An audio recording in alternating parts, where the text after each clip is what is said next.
Hello everybody to this year's Desertification and Drought Day. It's the 17th of June and I have the pleasure to introduce a film to you by the name of When the Skies Ran Dry.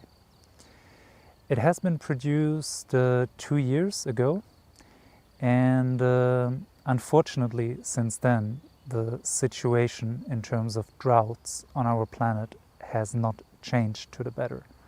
On the contrary, we have a lot of worrisome developments. If I can give you some numbers, for example, in the Americas, in Chile, we have a situation where in the last 3 years there was 25% of the average annual rainfall. The same is true for Australia. In 2018, when we were filming, there was a very severe prolonging drought going on. And that situation has not radically changed in the last couple of years. So large parts of Australia are still affected by a massive drought.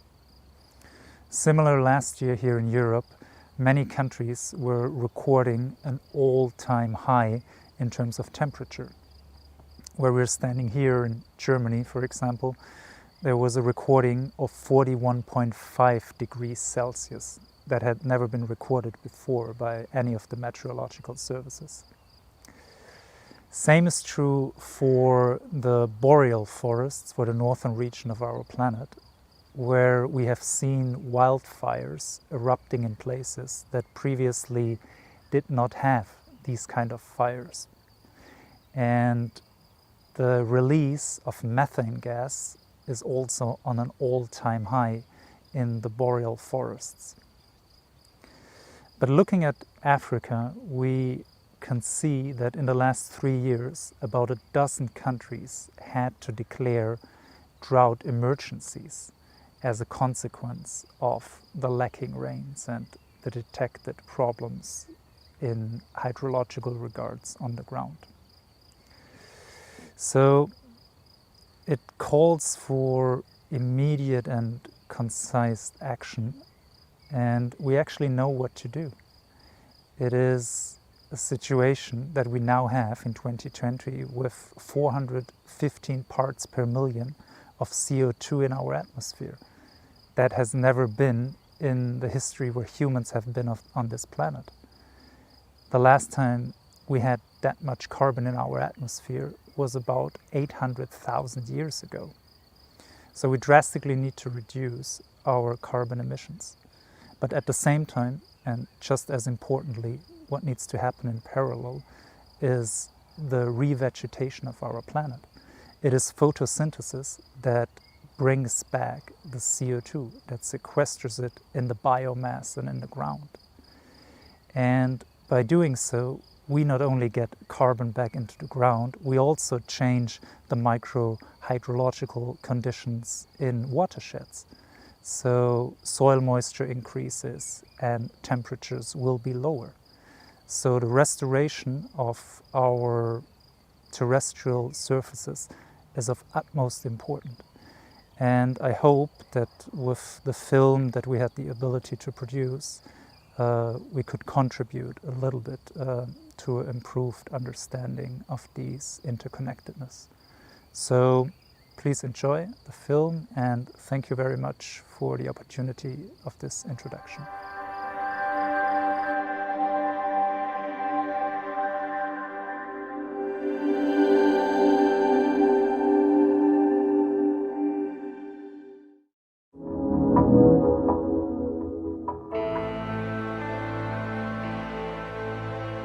We've long considered weather a force that lives by its own rules. The clouds gathering in the sky, the wind blowing from the hills, the rain falling on the land.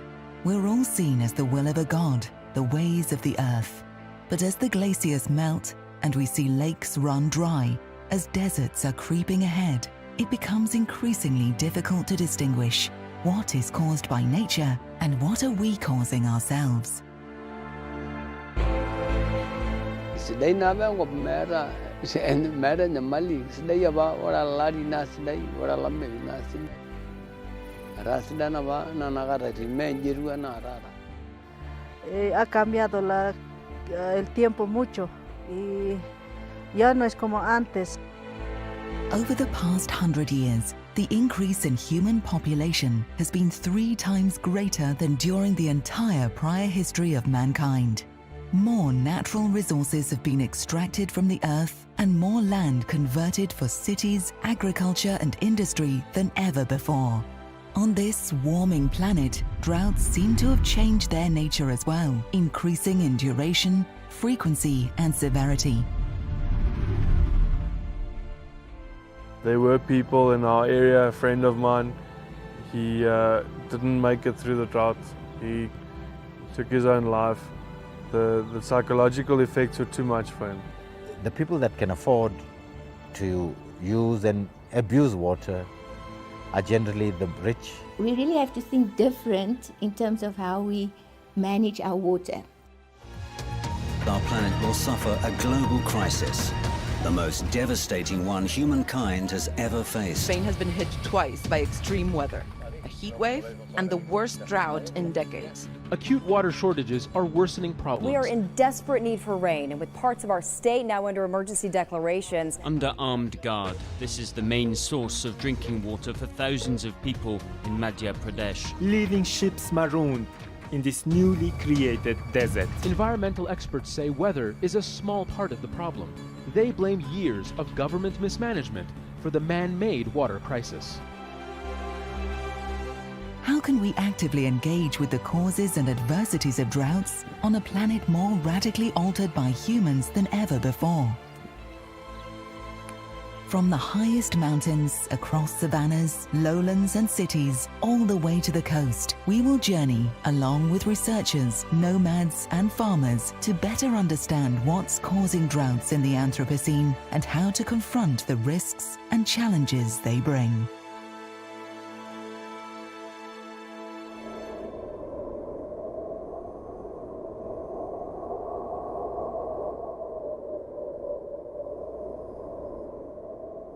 Professor Fernandez Jesus Hardenas is out in the field with 2 of his students, hearing about one of the recent droughts in Bolivia and seeing the effects with their own eyes. Buen día, buenas tardes. Buenas tardes, buenas tardes, hermano Francisco, hermano Francisco. Buenas tardes.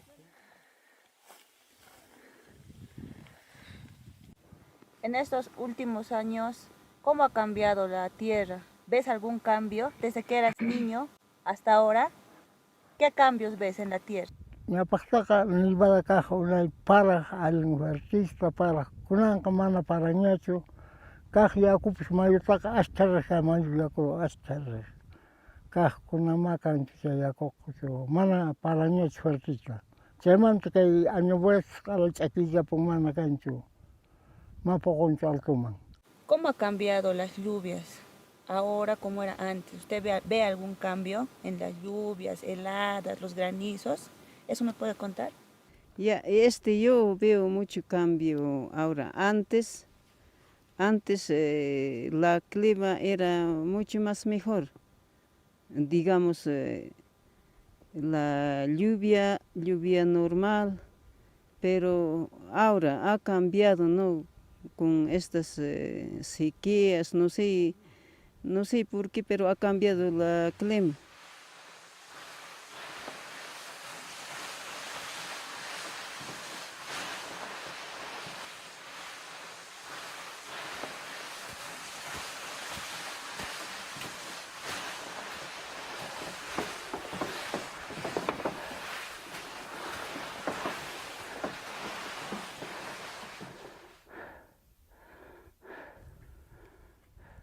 Ante años pasados se ha secado el lago. Antes había un hondo lago. Hasta allá arriba era agua. Ahora no hay. Temporal nomás es. Pescamos cuando hay lago. Cuando se seca no hay nada pues allá. No, pues antes era desaguadero. Venía pues. Pero ahora hay ese regantes que es atajas. Antes no había ese regantes. Ahí consume agua. Más o menos el mina Guanún, que es siempre entre de Machacamarca, por ahí. Los medioambientes hemos dicho, pero no nos hace valer. Sigue entrando. Climate change, tin mining, and upstream water diversion for industrial agriculture have caused an almost complete disappearance of Bolivia's second largest water body, Lake Poopó, reducing it to about 2% of its original size.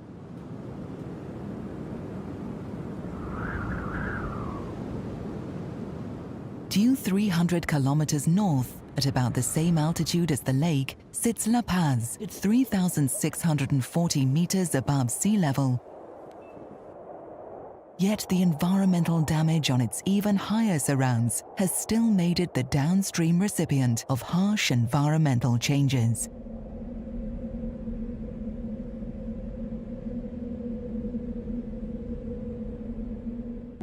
Junto a las nubes y a pocos kilómetros de La Paz, se levanta el panorama idílico de Chacaltaya, la pista de esquí más alta del mundo.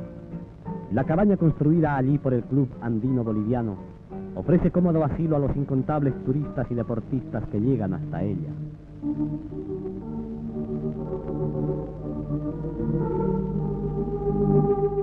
En los años 1950, 1960, esta área era bien conocida porque acá teníamos glaciares, en el cual mucha gente venía a concursos internacionales de esquí. Varias investigaciones donde se daba un pronóstico de que el glaciar se iba a descongelar, pero muchos investigadores no pensaban que la degradación de los glaciares iba a ser muy rápido. Nosotros pensábamos que este cambio iba a ser quizás en unos 30, quizás 20 años, pero lastimosamente esto ocurrió en 10 años, muy rápido. Lastimosamente, nosotros que trabajamos acá hemos visto este efecto.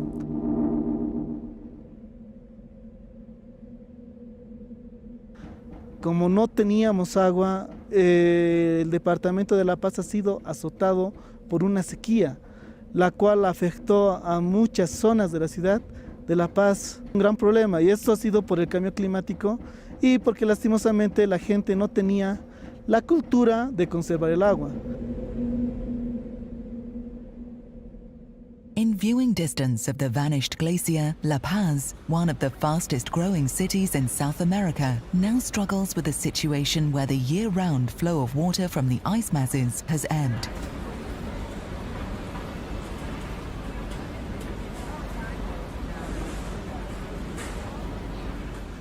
The city's reservoirs now frequently reach critically low levels.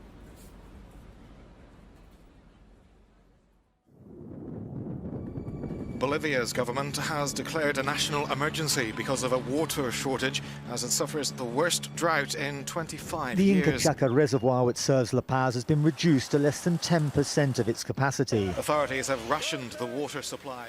Es decir, el fenómeno de sequía que afectó la disponibilidad de agua en la ciudad, en el área metropolitana de La Paz hace año y medio, quizás ha sido el escenario de el más crítico de los últimos años respecto al tema de disponibilidad de agua para el consumo humano. The rain, when it comes, is not enough to alleviate the worst drought anyone here can remember.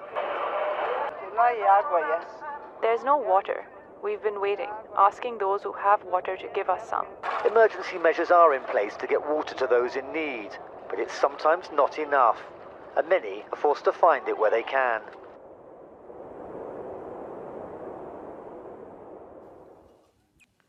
Nene hankai ore gejek na nyudo gunur gejek kuna kunuji na gunjo gala gejek ne malaga di ne malaga na gurwa na hankai nene hegi be hegi lodonyo na ku etianya wali ankop tangara gi ne me hete hankai ya hegi tunganak na ku nasira tunganak alla me na ku era shida rasa ibokin.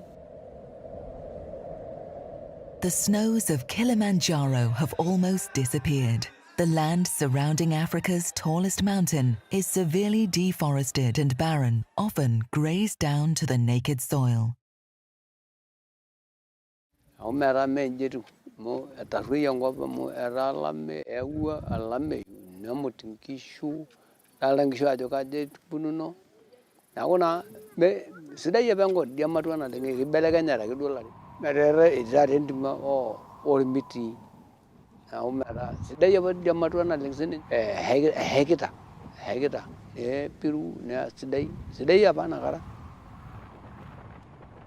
In a desperate attempt to make ends meet, many of the once proud and well-adapted tribes of Kilimanjaro are now further increasing the degradation of their own environment. The expansion of farming fields by the Chaga people and the overgrazing of the Maasai pastoralists are turning the slopes of East Africa's greatest water tower more and more into infertile land.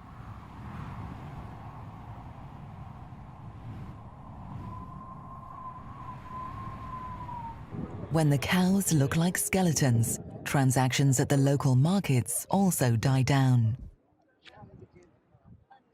Aji Daudi Mutui. Asito hiyo na biharani onkishu na yelo nyamali ne ke mari onkishu ke garara na gara nyanga ngishu nkujit ngara gi alame yorodo. To make matters worse, wildlife conflicts continue to escalate as herders enter the adjacent Amboseli National Park to forage, and elephants now wander farther and farther outside of the park's boundaries in their own desperate quest for water and food. Nelia josabu na nyamali na arna imari la rabalamo ena inewi entabilia seti nkujit nikijo na gire ngishu newi ya wi ngishu. Neaku na tata yiolo na tinare hernelia ajo keimarita enyamali sapuk tanakata tinare hera tenkaraki esiai onkishu ong'uesi neaku na tata kidolta ajo eneeku ewuei nitengakaki inewuei entabilia tenkaraki pee mishori nkishu metijing'a peeku ewuei ong'uesi inewuei amu metushuli nkishu oltung'anak neaku kadolta ajo keimarita olarrabal sapuk oleng'.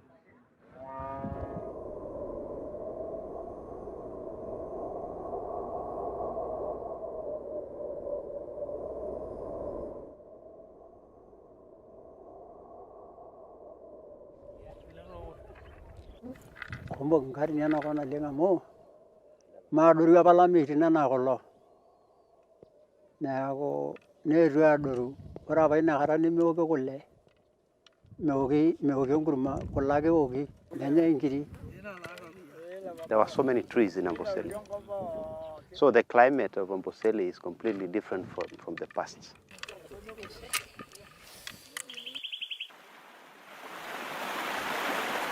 And when the rain finally comes, it is often a torrential downpour, much heavier than before. Flash floods wash away the precious topsoil that is no longer protected by intact vegetation cover. You can look here, the difference of here, the soil is completely out because it was washed away by water. And on this side here, so it means that the soil was at this level. 20 centimeters, and the soil is lost here for about 9 years. So it's a lot of soil lost here. So I can see under the root of a tree.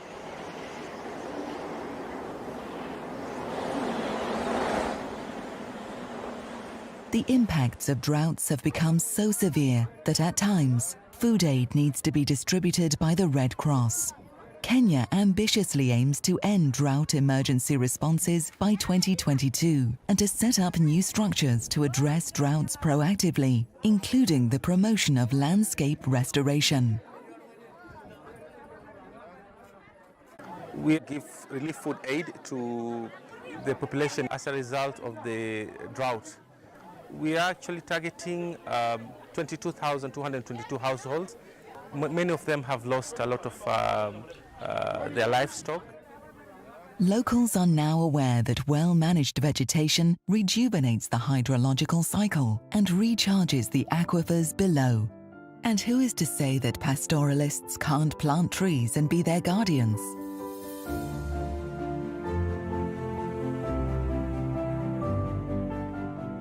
Itu aikata eun irmaasai irkeek kake keyieu nitodoli iyiok pee kimoki aun amu entoki etipat.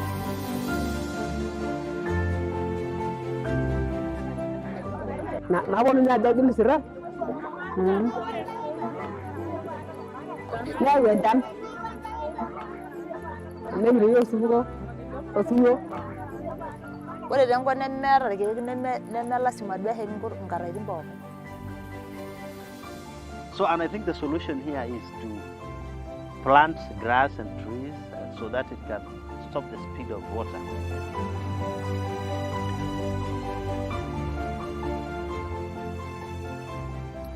Kiara na yolo kulo lijo kai ngono ya ko muro lo kulo lijo ke se ge ya wa ne ni de ma ke mere lo.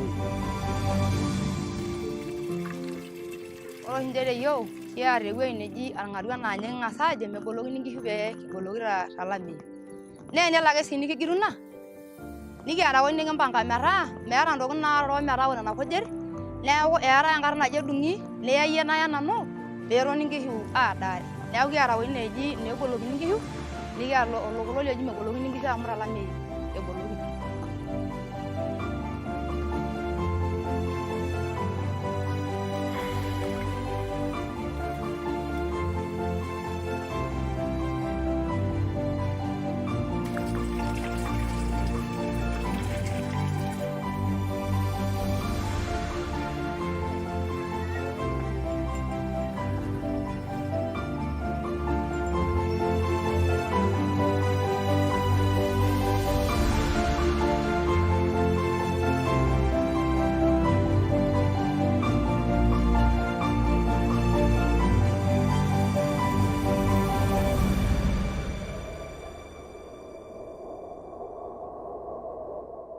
An inspiring example of rotational grazing systems seeing success can be found back in Bolivia at the edge of Sajama National Park, despite the area's radical changes in weather patterns.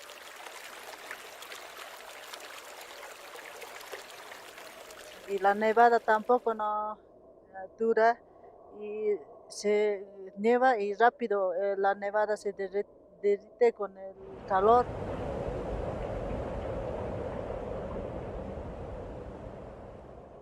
En tiempo de verano, el pasto le protegemos con corral de alambreado cerrado, el pasto para que crezca.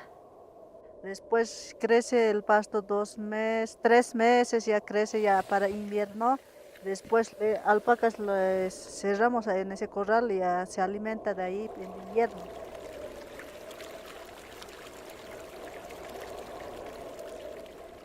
Para que descanse el vegetal, ¿no? Y otro lado sin mover, ¿no? Nowhere else on Earth are trees growing at the altitudes as high as in Bolivia. On the country's tallest mountain, we find them above 5,000 meters. And if trees can grow up here, isn't there little room for doubt the country's lowlands were once densely forested? Before heavy grazing and fire-based land clearing altered the landscape, and with it, the climate.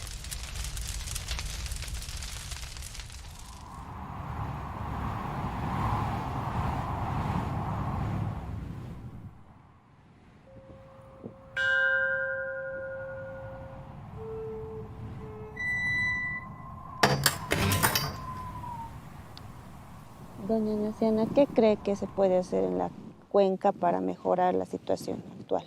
Transcurso de años también nuestra organización también un poquito ha cambiado. Antes, claro, no estábamos más organizados. Ahora ya estamos, digamos, queriendo mejorar nuestra vegetación. Ahora pues queremos recuperar nuestra vegetación. Digamos, queriendo, digamos, haciendo forestaciones, nuestros cerros, ya haciendo, ya, digamos, ya queremos forestar con especies nativas, después también ahí donde nuestros ríos abajos, entonces queremos plantar plantitas para que haya árbol, ¿no? Porque el árbol también mantiene la humedad, ¿no?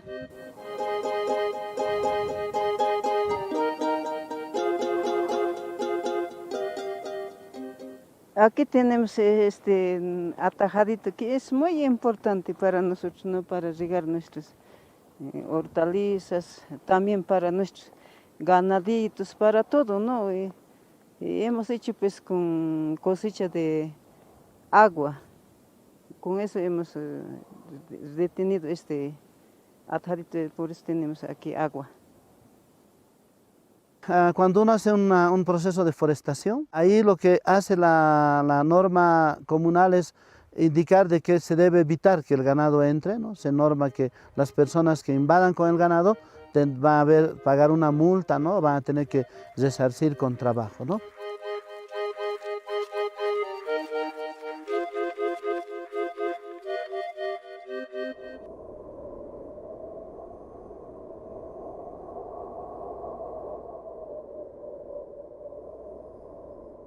In South Africa, a group of researchers from the United Nations University are visiting to conduct a drought risk assessment and to find out what lessons can be learned from one of the country's worst droughts in recent decades.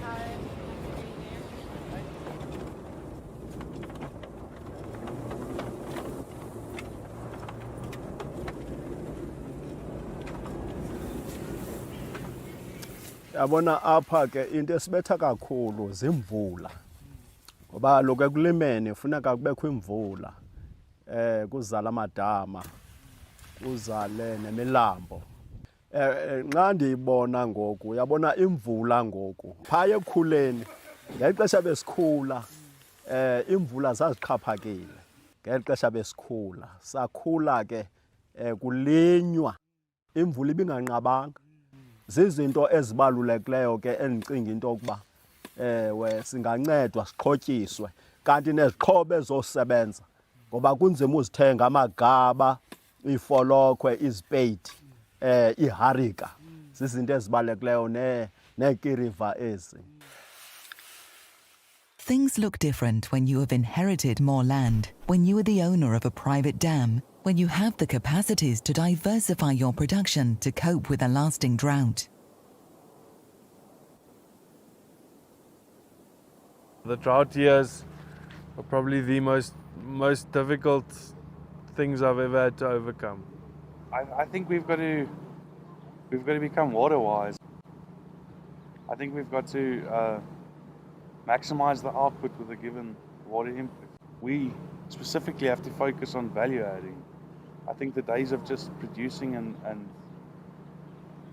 giving away your product are gone. There's no crystal ball that'll tell us what's going to happen tomorrow. If we could read tomorrow's newspaper today, we would all be very happy people.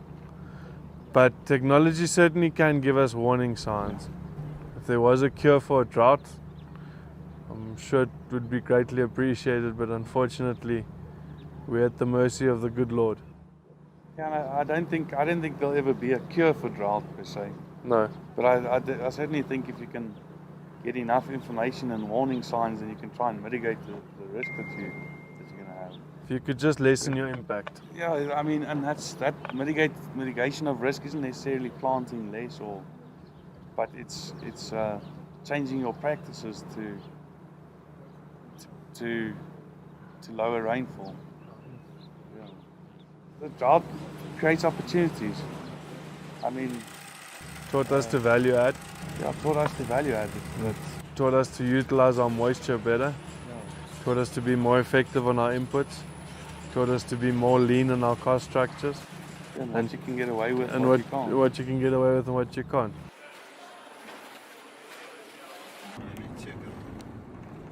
What we see in the country is that your small scale and your communal farmers experience a normal dry period as a drought because of the lack of capacity to deal with it, whereas most of the commercial farmers can deal with it.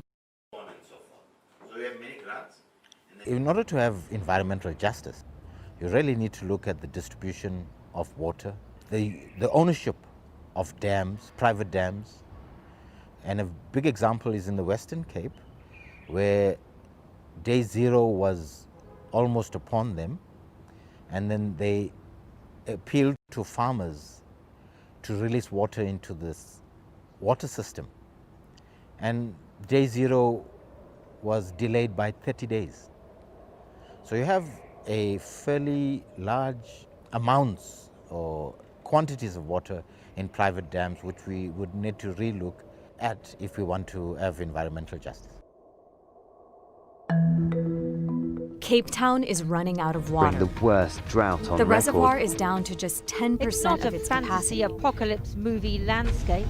It's now, and it's real. Becoming the world's first city to turn off the taps. Everyone in Cape Town could be left without water. Day 0, the day Cape Town would run dry. In the 1920s and 1930s, the Western Cape, and Cape Town in particular, experienced a similar drought. But where then lived only a few thousand people, now there are 4.5 million. Lessons were learned the hard way when in 2018, Cape Town became the first major global city to nearly run out of water. The country had two choices: ignore warnings, underinvest and pretend that the rain will fall, or pull together before the taps run dry. Understanding risks and building capacities ahead of a crisis are key to reducing the effects of a drought. In response to this event, monitoring and analyzing oncoming droughts through remote sensing is now a core component of risk reduction. The coordination in national and provincial disaster risk management centers crucially connects various sectors and affected provinces. Some of the challenges that we're experiencing revolve particularly around the coordination of those particular sector departments. Water users, such as your farmers, are being thoroughly regulated, because you may find that you give them a particular percentage of water to be used in a day, but if they're not monitored, they may use more water than what they are allocated for. You know, with the drought, it's not just the drought, it's not just the fact that towns don't have water, it's the knock-on effect that will eventually happen in agriculture. I mean, we've already lost 35,000 jobs in agriculture. Then, you know, what happens to those people? They become jobless. You know, there's a humanitarian problem that then starts happening. There's clearly a crime situation that might develop. What is critical is that when we do planning, we need to look into climate change adaptation strategies and make sure that we communicate that to the various sectors to ensure that we have sustainable water provision within our province. What we experience here is that a lot of data and a lot of information is available, but still it's mostly covering biophysical indicators with regard to drought. But the real impact is not driven directly by the biophysical hazard characteristics, but also by exposure and vulnerability. South Africa, through its Water Act, one of the most comprehensive in the world, ensures basic provision of water to every citizen and illustrates how supply, distribution and usage require a new, proactive management approach. We as a country need to rethink how we are going to tackle the future in terms of dealing with drought, because otherwise we will be in a state of disaster every second year if we do not change the way we plan.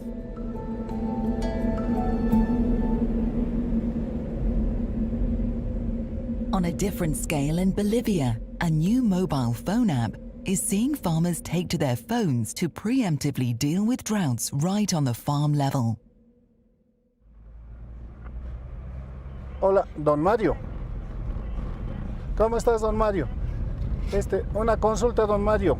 ¿Cómo va a ser cómo ha visto el pronóstico para hoy día, don Mario? Ya, tus indicadores. Adelantado va a ser las lluvias. Sí. Listo, gracias. Ya. Gracias, maestro. Wonder Underground es una de las que te provee información de pronóstico para un sector más localizado. Esta tecnología lo está orientando justamente a que el productor tome mejor decisión pueda pronosticar, pero lo más importante, nosotros no le estamos sugiriendo nada, sino que él analiza los datos y se fortalece, y con eso puede desarrollar mejores decisiones en su actividad agrícola. Y gracias a esta herramienta ellos han empezado a mejorar el manejo, ¿no? Y también ver el tema de mercado.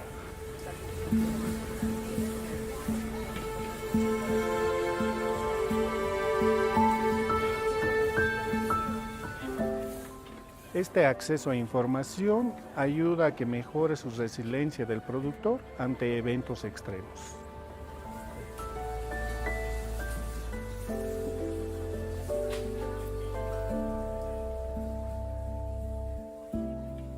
O para hacer chuño tunta también, cuando es bien frío, igual, ¿no? Estos días va a caer helada. Para eso es esto.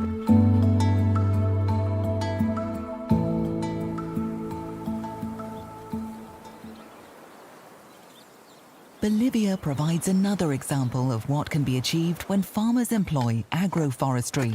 Like the pastoralists in Kenya, farmers here are now motivated to improve microclimatic conditions and increase farm productivity, and they're turning to trees for answers.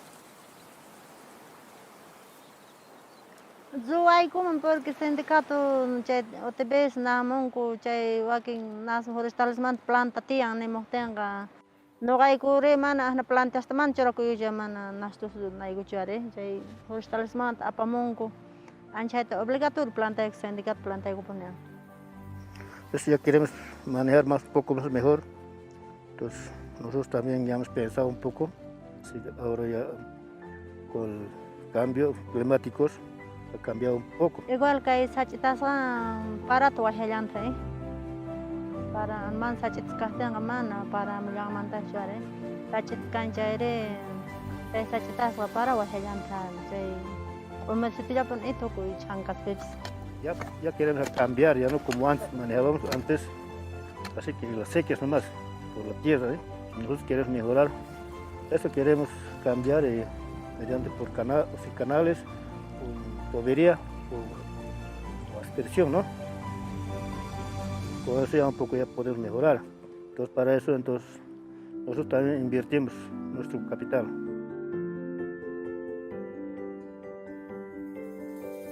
Todo lo que sembramos da nomás. Casi mayor parte todo da.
Of the Earth's total water, 97% is salt water and only 3% is fresh.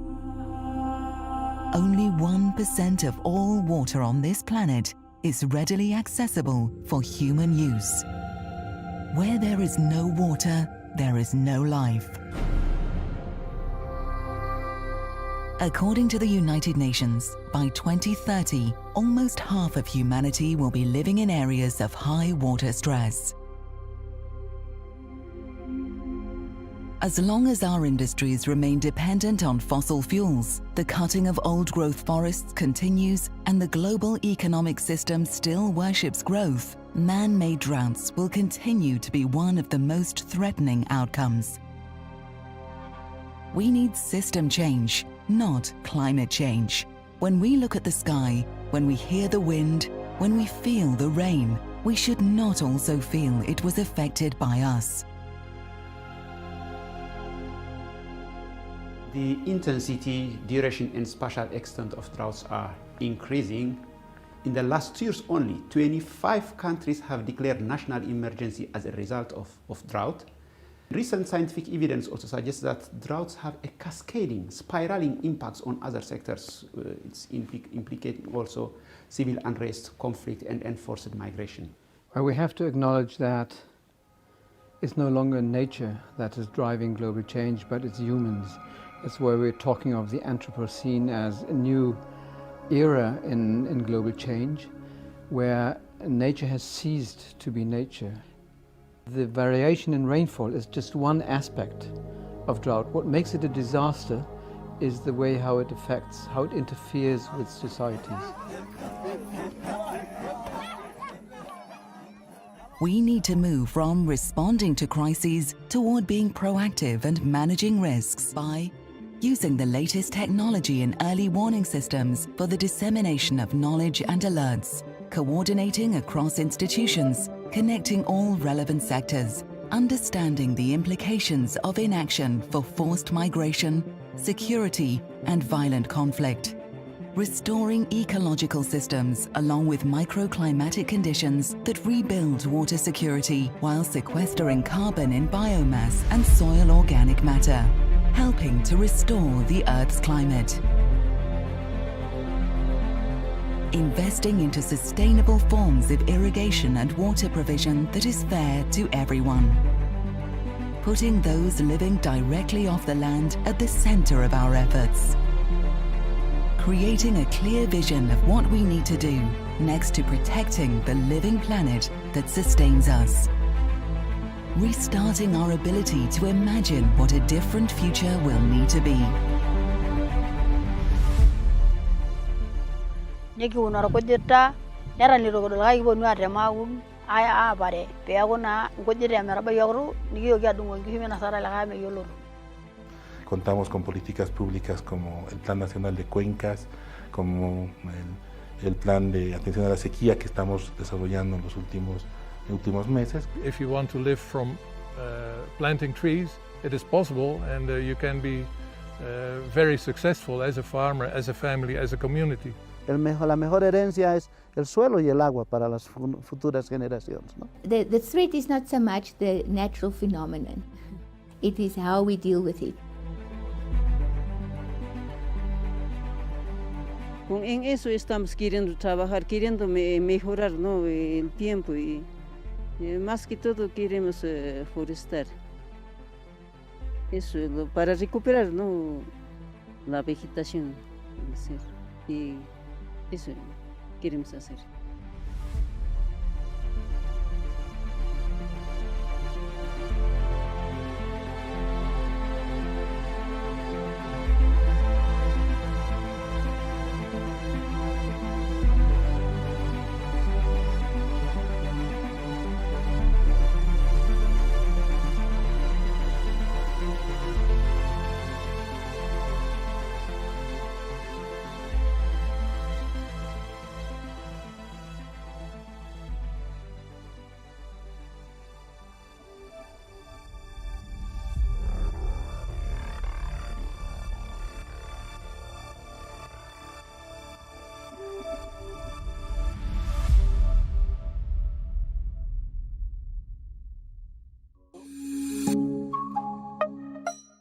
COVID-19 has delivered a sobering message.